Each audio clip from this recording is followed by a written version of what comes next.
Olá, seja bem-vindo ao nosso canal Central Filosófica. Muito bem-vindo você que clicou nesse vídeo. Hoje nós vamos falar do filósofo Michel de Montaigne. Quem foi Michel de Montaigne? Qual é a sua importância dentro da filosofia? O meu nome é João Aparecido, sou professor de filosofia, tenho graduação e mestrado em filosofia. E para tratar deste assunto, eu convidei o professor Danilo Marcondes, ele que é professor, ele que é filósofo e professor da PUC do Rio de Janeiro.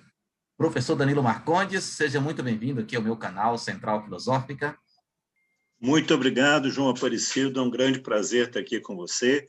E parabéns aí pela sua Central Filosófica. Eu acho que são iniciativas desse tipo que são muito positivas para nós e para ampliação do público da filosofia, para a divulgação da filosofia.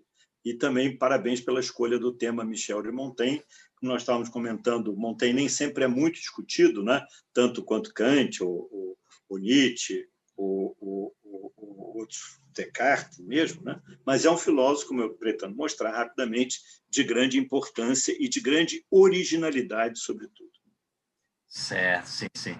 Obrigado, professor. E para você que clicou nesse vídeo, já deixa seu like nesse vídeo, pois dessa forma você está dizendo para o YouTube que ele tem relevância e merece ser compartilhado com as pessoas. Deixe seu comentário, perguntas, inquietações, pois o seu comentário poderá gerar uma nova discussão. Se ainda não é inscrito em nosso canal, se inscreva em nosso canal, pois dessa forma você será notificado de todas as novidades que semanalmente são postadas aqui em nosso canal. Professor Danilo, então vamos lá.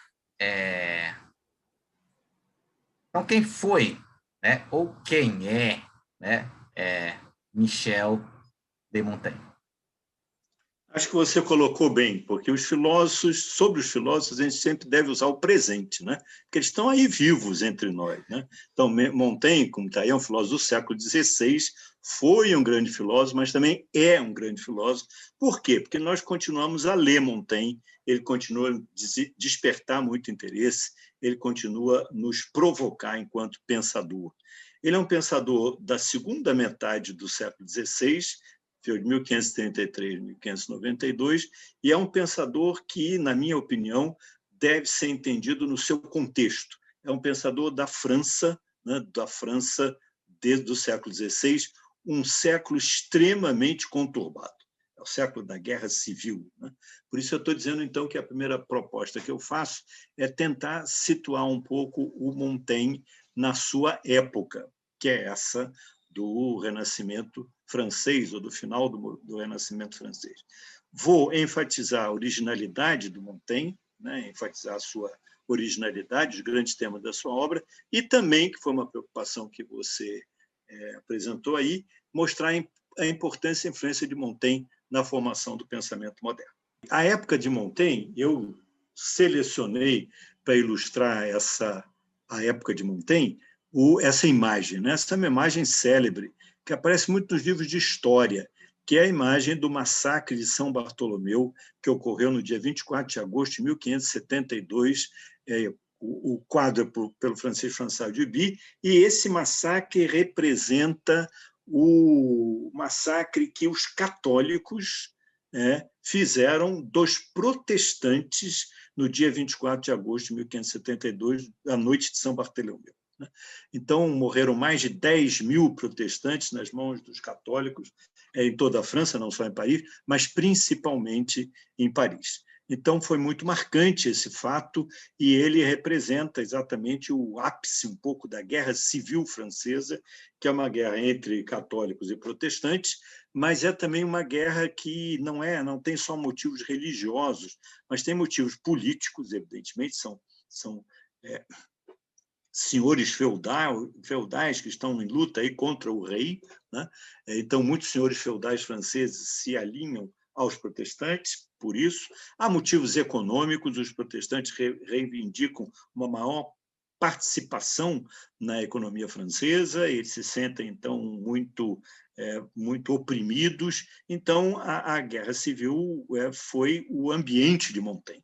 Ele é um pensador dessa guerra civil, de uma crise profunda, então, política, cultural, e em relação à qual ele se manifesta por diversas vezes, no sentido de defender uma maior tolerância religiosa, maior tolerância política, de um entendimento. Montaigne é um defensor da paz, é um defensor do consenso, é um defensor da pacificação da França. Teve um papel importante nesse sentido, porque ele era amigo do rei Henrique III, que então foi o rei que articulou aí finalmente a superação dessa crise, embora tenha morrido assassinado. Então, esse está aí o Edito de Nantes, de 1598, que vem após a morte de Montaigne, é exatamente o Edito da Tolerância Religiosa promulgado pelo rei Henrique IV. Henrique IV foi um rei que teve uma importância muito grande, porque ele inicialmente era protestante e se converteu ao catolicismo, mas com a promessa de dar um espaço político para os protestantes dentro da França.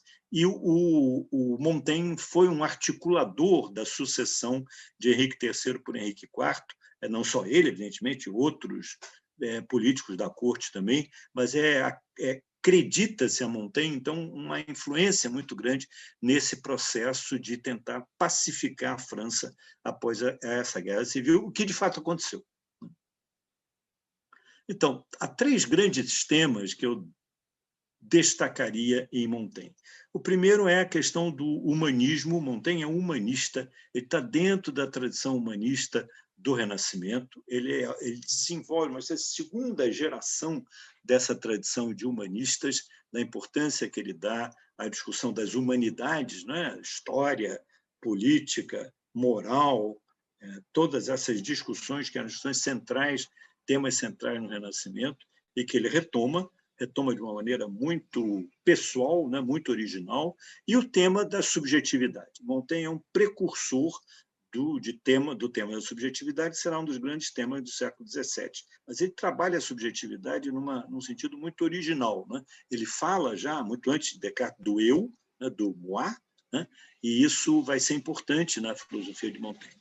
Ao mesmo tempo, Montaigne aponta para a discussão sobre o relativismo cultural e moral, que é um tema central para nós, como nós vamos ver mais adiante, nos próximos slides, porque Montaigne é talvez o único, eu diria que é o único, mas talvez o único filósofo, realmente, nesse contexto, século XVI, e eu diria que mesmo no contexto posterior, a falar sobre o Novo Mundo, mais especificamente a falar sobre o Brasil, porque Montaigne, no famoso ensaio intitulado Os Canibais, ele se refere à expedição que o almirante Villegagnon fez aqui no Brasil, né? Fez ao Brasil essa expedição, aqui na Baía de Guanabara, no Rio de Janeiro, onde hoje é o Rio de Janeiro, na época Baía de Guanabara, e fundou aqui uma colônia que foi de curta duração. Mas Montaigne escreveu um ensaio, chamado Os Canibais, que se refere a essa tentativa de Villegagnon de estabelecer um núcleo francês aqui no Rio de Janeiro que tinha um objetivo político e religioso. Então, eu vou falar também, por conta disso e por conta do seu interesse, na questão da tolerância religiosa. Ok? Então, o primeiro ponto que eu quero chamar a atenção é a grande obra de Montaigne, praticamente a única. Ele escreveu também um diário de viagem, mas é uma obra secundária. Essa é a grande obra, né? Os Ensaios. E Montaigne é o criador, o originador do ensaio como gênero literário. Né? Gênero literário que, depois, a partir daí, ensaio se tornou palavra corrente, né, para falar de um estilo de filosofia, de um estilo de literatura, de modo geral, mas antes de Montaigne esse termo não era usado.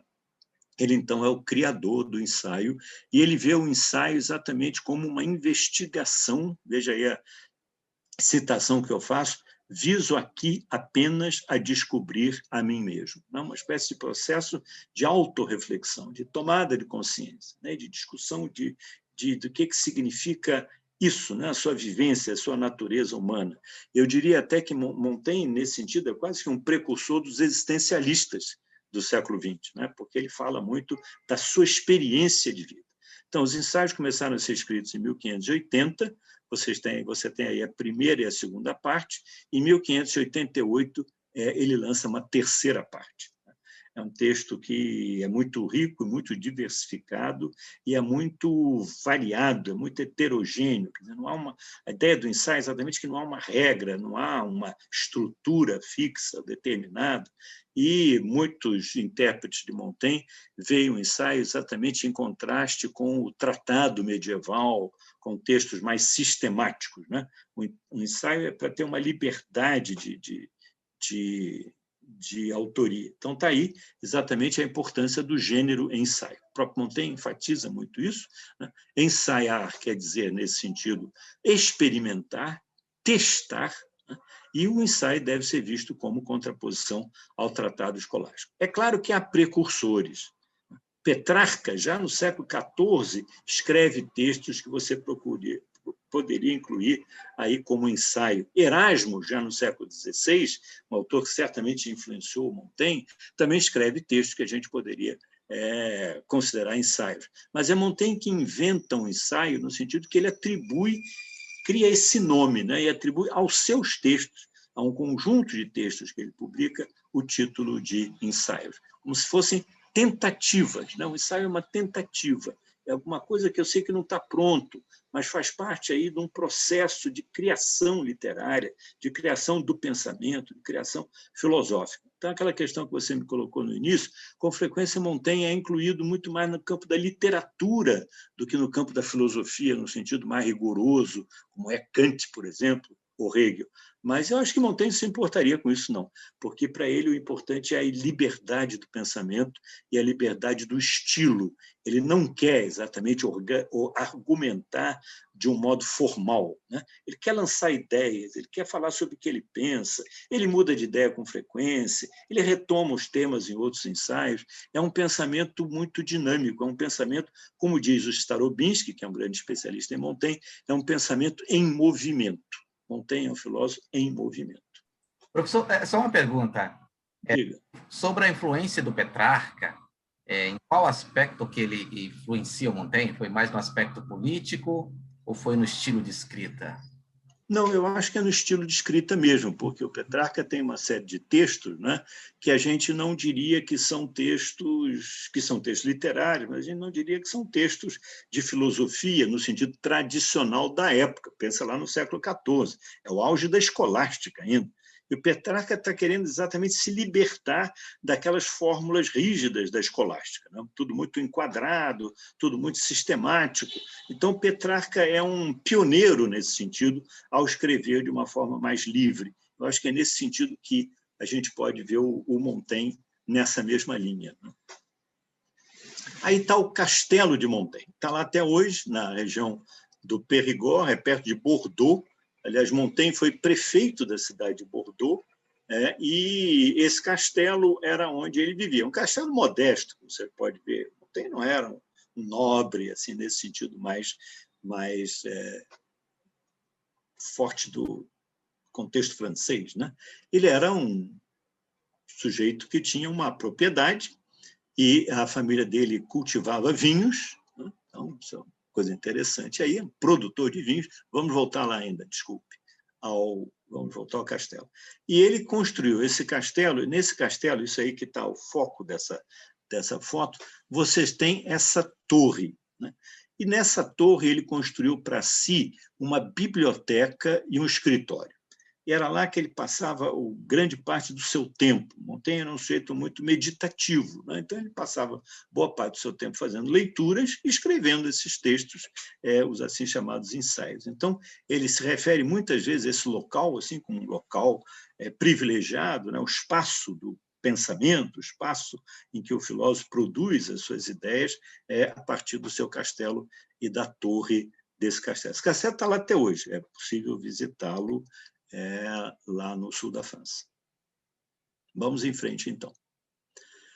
Então, os ensaios, quer dizer o quê? Né? O ensaio exatamente é um texto de estilo pessoal, em que ele não está preocupado com argumentar em favor, em defesa de um tema, mas ele toma um tema, e temas geralmente de caráter moral, como, por exemplo, o problema da vaidade, o problema da glória, né? Esses conceitos-chave aí, e vai discutindo os seus pensamentos sobre isso. Vai dando exemplos, vai fazendo citações, vai dizendo coisas que ocorrem a ele de uma forma assim, muito fluida. Isso é muito interessante, porque o Montaigne é um autor que acaba tendo um estilo muito agradável de você ler, né? Você não lê naquela preocupação de dizer o que ele está querendo dizer mesmo com isso, e tem que voltar atrás. Não, você vai lendo o Montaigne com fluidez. E ele assume essa posição, né, de que o que ele está produzindo ali é um relato pessoal, está falando da vida dele, está falando da experiência dele, mas que é também um retrato inacabado de si mesmo, né? Ele usa a metáfora do retrato, como se ele fosse um pintor. Então, ele não vai nunca conseguir acabar esse retrato, porque sempre novas coisas estão acontecendo, os pensamentos dele mudam, ele passa por todo um processo dinâmico. Então, ele diz isso logo na abertura do texto, trata-se de um retrato inacabado de si mesmo. Então, aí, um dos grandes temas dos ensaios é o eu em Montaigne, né? O moi, como ele chama, né? Moi. E esse eu, que é o autor, Michel de Montaigne, é também um eu em construção. É alguém que está pensando livremente, mas mudando por isso mesmo, porque ele está pensando livremente, mudando os seus pensamentos à medida que eles vão ocorrendo e que ele vai relacionando um ensaio com o outro, um pensamento com o outro. Então, os ensaios para Montaigne têm um caráter orgânico, eles estão relacionados uns com os outros. Temas tratados no ensaio são retomados em ensaios mais adiante. Ele faz questão dessa ligação interna entre os ensaios, tanto que ele recomendava o seguinte: não leiam os ensaios isoladamente, leiam o conjunto dos ensaios, leiam o conjunto da obra, porque eles se complementam uns aos outros. É claro que a gente não faz isso, a gente acaba selecionando os ensaios, não tem outro jeito. Mas ele recomendava isso, leiam os ensaios como um todo orgânico, né? E sem essa preocupação de esgotar um tema. Então, isso é muito interessante nesse sentido. Vamos em frente. Então, aí vocês têm, por conta disso, que eu estava dizendo antes, eu selecionei essa passagem da abertura dos ensaios, da mensagem que ele coloca ao leitor, chama-se exatamente ao leitor. E lá ele diz, estou destacando essa citação, ele diz o seguinte: quero que me vejam aqui em minha maneira simples, natural e habitual, sem apuro e artifício, porque é a mim que pinto. Então, ele se compara, né, com um pintor. É a mim que pinto. Nele, meus defeitos serão lidos ao vivo, e minha maneira natural, tanto quanto o respeito público, permitiu. Pois, se eu tivesse estado entre aqueles povos que se diz viverem ainda sob a doce liberdade das primeiras leis da natureza, é uma referência exatamente aos nativos do Brasil, né? Asseguro-te que de muito bom grado me teria pintado inteiro e nu, né? A transparência, né? Se desvelando. Assim, leitor, sou eu mesmo a matéria do meu livro. Então, ele gostaria de poder se pintar de uma forma mais transparente, mais assim, despido desses adornos, né? Mas, no fundo, ele tem que usar um estilo literário. Então, ele está já de cara, né, nos apresentando, nos fazendo essa ressalva. Então, ele conclui: assim, leitor, sou eu mesmo a matéria do meu livro. Ele está falando de si o tempo todo. Então, eu queria destacar também, aí nessa nossa discussão do Montaigne, dois temas. O primeiro é a relação de Montaigne com a ciência moderna. Montaigne não foi um cientista, ele não tem nenhuma contribuição direta à ciência, e, no entanto, ele está aí em 1580, 3 décadas praticamente depois da Revolução Copernicana, né, de Copérnico, do início da ciência moderna, fazendo uma reflexão muito importante sobre o que teria acontecido aí com a crise, né, o confronto entre o geocentrismo tradicional de Ptolomeu e o heliocentrismo que Copérnico está defendendo agora. Então, Montaigne formula o que eu chamaria do desafio de Montaigne, que é um desafio no sentido de nós termos que repensar a ciência a partir dessa revolução científica que está começando, está se inaugurando agora.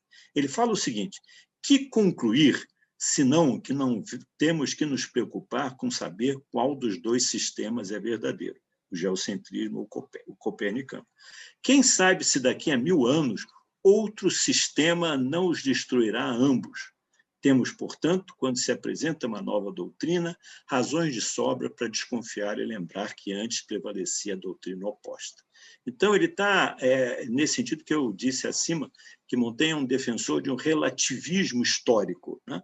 Então, prevaleceu até então o sistema geocêntrico de Ptolomeu. Agora, Copérnico está mostrando que há um novo sistema, né? Que o que se pensava era uma representação errônea do cosmos. Então, que há um novo sistema que está sendo defendido, que é o sistema copernicano. E aí Montaigne se manifesta da seguinte maneira: ele é um defensor do sistema copernicano, não há a menor dúvida, mas ele vai dizer, olha, como é que nós podemos saber quando é que nós chegamos realmente a uma solução definitiva? Porque a história do pensamento, a história da ciência mostra isso, que possivelmente, assim como nós hoje vemos o erro dos antigos, ele diz isso numa outra passagem, possivelmente as futuras gerações verão os nossos erros, né? E daqui 1000 anos a ciência será pensada de uma maneira diferente de como ela é hoje.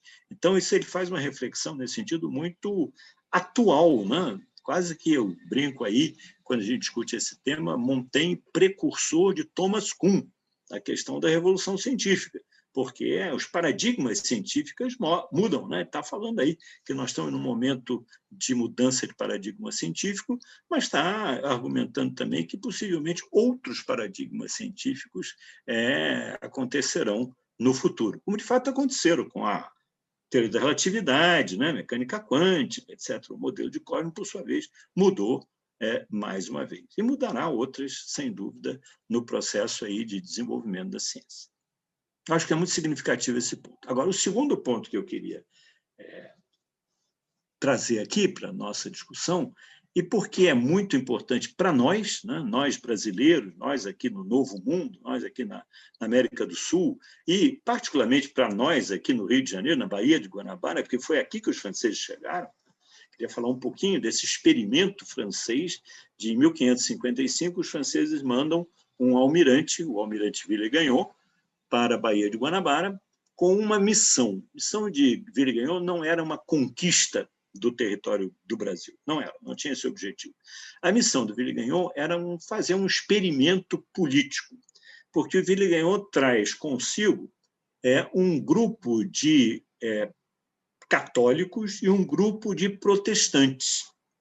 E a ideia deles era fazer criar aqui, na Baía de Guanabara, uma colônia em que católicos e protestantes pudessem viver em harmonia, o que não estava acontecendo na França. Como nós vimos, havia uma guerra civil na França. Mas a ideia era, quem sabe se nós formos para um outro contexto, né? E um contexto mais favorável, quer dizer, um clima mais favorável, abundância de alimentos, um povo que foi acolhedor, os tupinambás acolheram os franceses muito bem, e quem sabe nesse novo contexto, sem as dificuldades da França da época, né? Frio, doença, fome, guerra civil, etc., quem sabe católicos e protestantes poderão conviver pacificamente e superar as suas diferenças.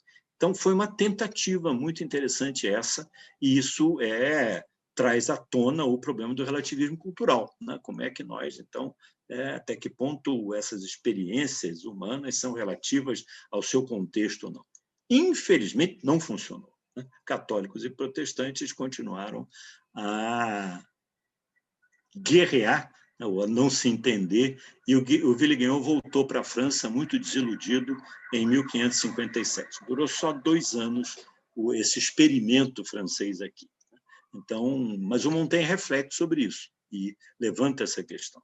Agora, nesse texto em que ele reflete sobre isso, que é um ensaio famoso chamado Os Canibais, ele vai discutir sobre o que é o bárbaro. Ele vai apresentar, é um dos primeiros autores a apresentar uma visão positiva dos nativos, dos indígenas, né?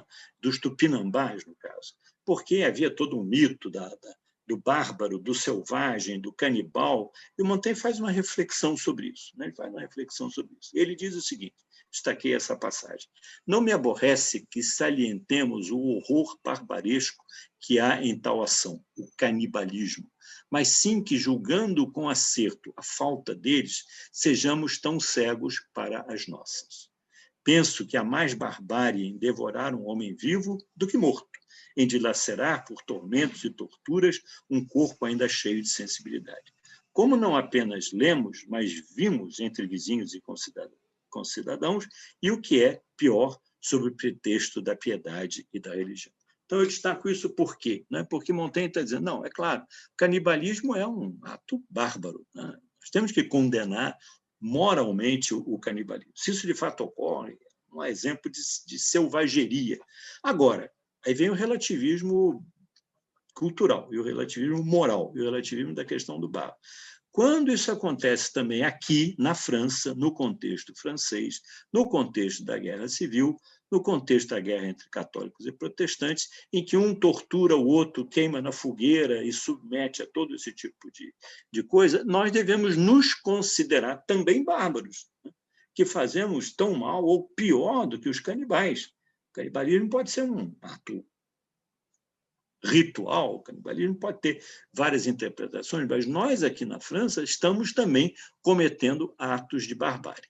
Então, nós devemos lembrar que, quando nós condenamos a selvageria ou a barbárie em outros povos, nós devemos olhar também para o nosso contexto e ver o que nós mesmos fazemos nesses casos. Então, Montaigne usa muito essa imagem do bárbaro para fazer um retrato do próprio povo francês. Torna aquilo, volta aquilo para a própria realidade da França da época, num sentido de provocar uma reflexão, de instigar uma questão, e isso foi muito importante naquele momento, na discussão que ele suscita aí sobre o que acontecia na França naquela época. Nós também, os franceses, diz ele, somos bárbaros. E ele faz também uma reflexão muito interessante, que teve uma importância muito grande nessa discussão sobre o Novo Mundo e o contato dos europeus com o Novo Mundo, sobretudo sobre o processo de colonização, de exploração, de invasão, de ocupação. Então, quando a gente discute a questão hoje da descolonização, eu sempre digo para o pessoal, muito importante essa reflexão, fundamental hoje, mas nós precisamos refletir sobre o que foi o processo de colonização na sua origem. O que se pretendia, o que o homem europeu pretendia quando ele chegou ao Novo Mundo? O que significa essa colonização? O que significou, inclusive, para os povos do Novo Mundo? Então, esse ensaio intitulado Os Coches é um ensaio em que ele discute, enquanto que nos Canibais ele discute o Brasil, nos Coches ele discute o México e o Peru. Ele faz uma reflexão sobre o México e o Peru.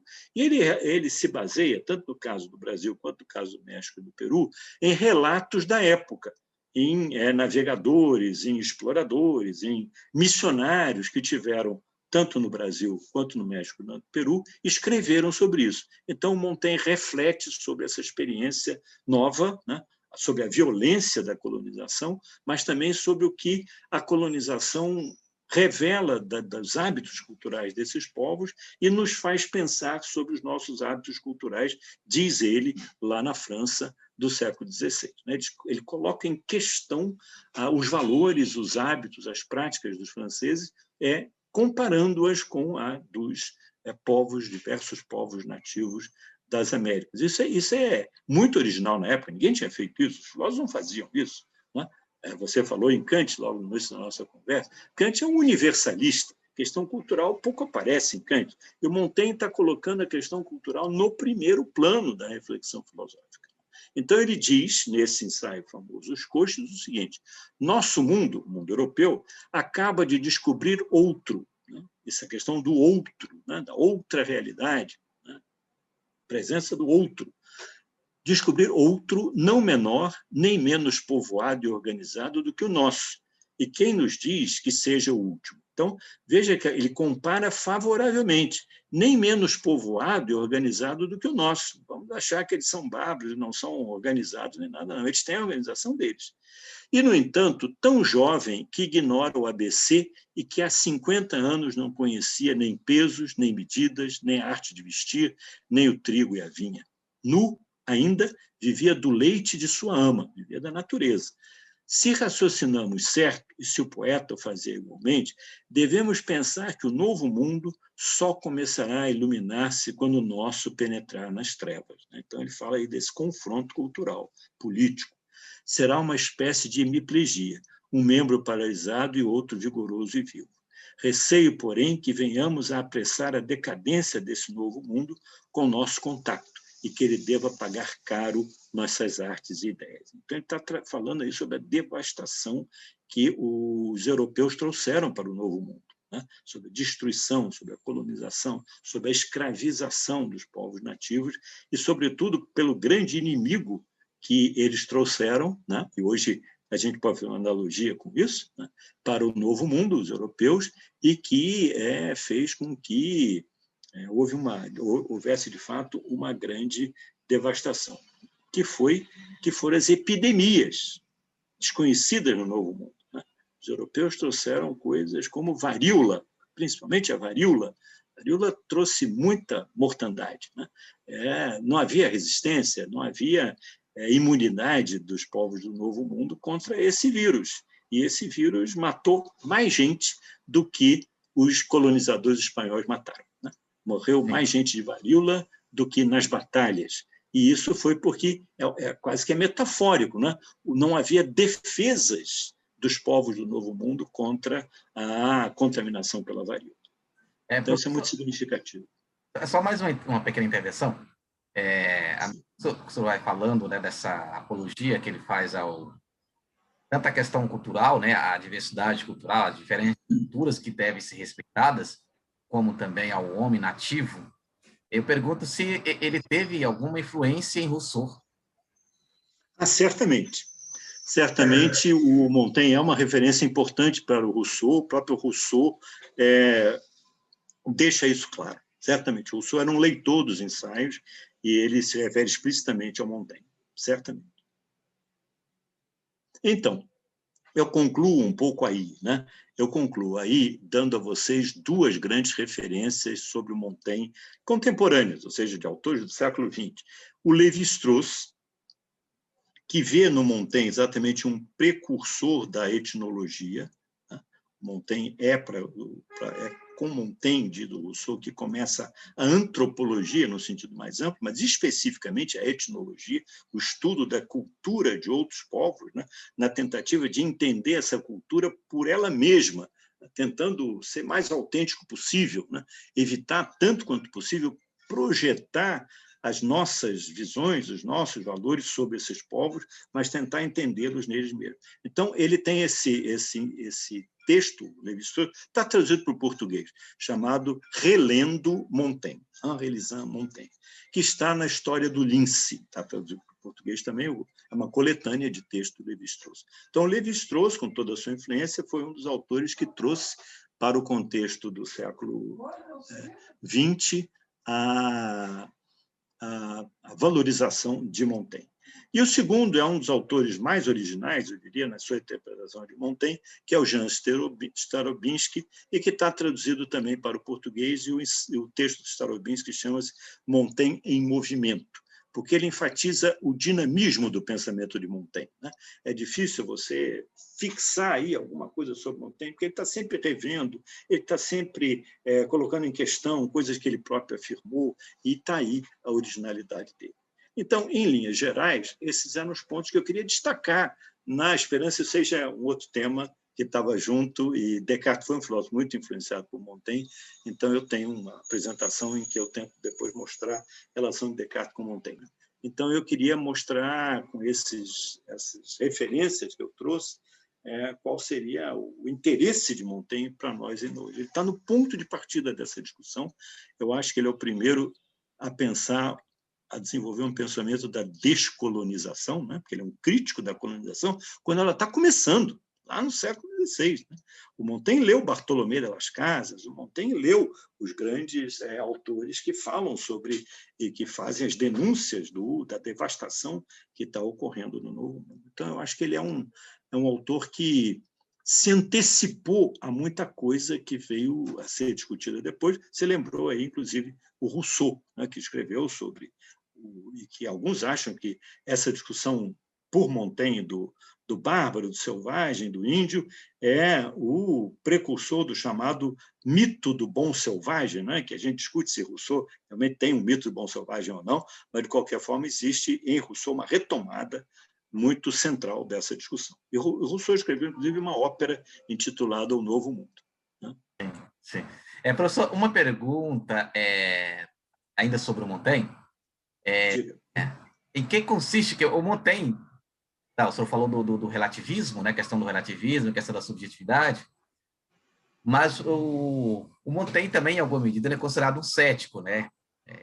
Em que consiste esse seu ceticismo e a posição dele sobre o ateísmo, né? E por que ele é considerado um fideísta? Ou seja, como relacionar essa questão no Montaigne? Ceticismo, ateísmo e fideísmo. Essa questão que você está levantando é muito localizada em um ensaio chamado Apologia de Raymond Sebon. E consiste na retomada por Montaigne de uma série de argumentos dos céticos antigos, volta lá para a Antiguidade, sexto empírico, a discussão dos céticos acadêmicos, o Montaigne faz uma série de referências a esses autores, a Pirro de Elis, que teria sido um precursor do ceticismo, criador, a quem se atribui a criação do ceticismo pirrônico. Montaigne faz essas referências, e nesse ensaio chamado Apologia de Raymond Sebon, ele discute uma obra teológica desse teólogo do século XV, chamado Raymond Sebon, um teólogo catalão, em que ele comenta a proposta do Raymond Sebon, que era o desenvolvimento de uma teologia natural. Aliás, a obra do Raymond Sebon chama-se Teologia Natural, Teologia Naturalis. Né? E o Montaigne, inclusive, traduziu essa obra do latim para o francês.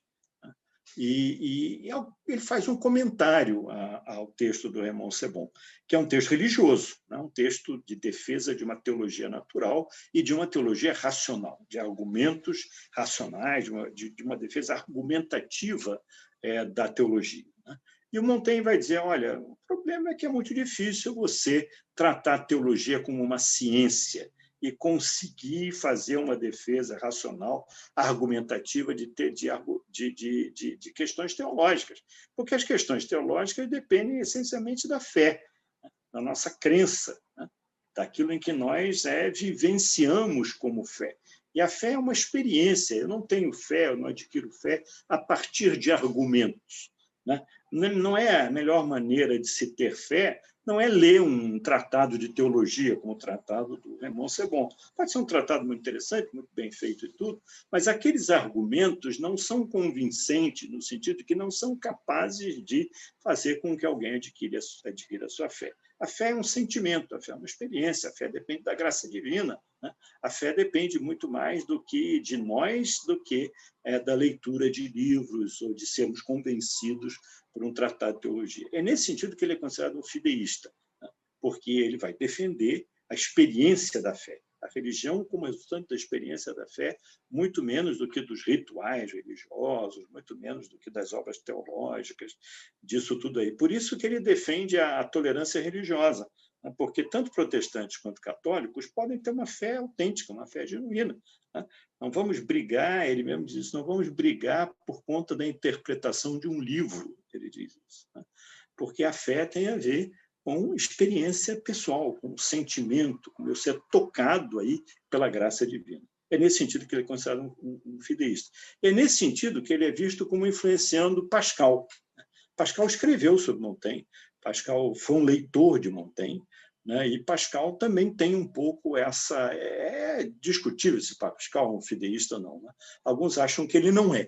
Por exemplo, na aposta, ele não é um fideísta. Na aposta, ele tenta estabelecer um argumento racional para que eu acredite na existência de Deus. Né? Tem tudo a ganhar e não tem nada a perder. Então, é racional que eu acredite na existência de Deus. Mas quando você lê Pascal, você vê o Pascal fideísta surgindo lá nos seus pensamentos, né? Na maneira como ele se expressa, na maneira como ele relata a sua própria experiência religiosa, do próprio Pascal, que é muito interessante nesse sentido. E ele foi, por isso mesmo, muito influenciado pelo Montaigne. Então, eu acho que Montaigne é um fideísta, de certa forma, nesse ensaio, pelo menos, e Pascal também é um fideísta, eu diria, influenciado por Montaigne, mas não da mesma maneira como Montaigne. Porque Pascal vai seguir um caminho já um pouco diferente, século depois. Assim, sim. Essa questão da tolerância religiosa e a percepção que ele tem, né? Essa percepção, digamos que mais, inclusive, eu não sei, um termo bem moderno, bem contemporâneo, mas essa percepção mais abrangente, né, do diferente, do nativo, do homem nativo, talvez em grande medida leve também ao respeito às suas crenças e rituais, não é? Como o senhor mostrou na questão. Sem dúvida, ele defende isso, e olha, eu te diria até que ele defende isso de uma maneira muito original no ensaio Os Coches, porque ele fala e ele se admira e ele respeita a maneira como os povos nativos resistiram à violência da conquista. Tá? Ele fala sobre isso. E ele diz, então, que eles lutaram pela sua liberdade, lutaram pelas suas terras, lutaram pela sua cultura e lutaram pelos seus deuses, ele diz. Tá? E isso é muito raro nos autores da época, o respeito pela religião dos povos nativos. Mesmo os defensores dos direitos dos povos indígenas, como o grande Bartolomé de Las Casas, não destaca essa questão, porque Bartolomé de Las Casas era um missionário, ele não está defendendo a liberdade religiosa. Que eu saiba, Montaigne é o único pensador, nesse contexto, que defende a liberdade religiosa dos povos nativos. Eles têm os seus deuses, e nós temos que respeitar isso. Então, eu acho que isso é magnífico, né? É uma visão extremamente avançada para essa época, na ideia da tolerância, e mais que tolerância, do respeito das religiões que existem no mundo, além da religião cristã. Professor, muito obrigado aqui pela sua estadia. Obrigado a você pelo convite, parabéns aí pelo seu canal, pela Central Filosófica, uma excelente ideia. Obrigado, professor. Espero contar com o senhor aqui mais vezes para brilhantar aqui. Claro, sempre que você quiser. Muito obrigado. Grande abraço. Outro. E para você que nos acompanhou, se você se esqueceu, deixe o seu like nesse vídeo, comentários, perguntas, pois a sua pergunta poderá gerar discussão de um novo vídeo. Meu abraço e nos veremos no nosso próximo vídeo.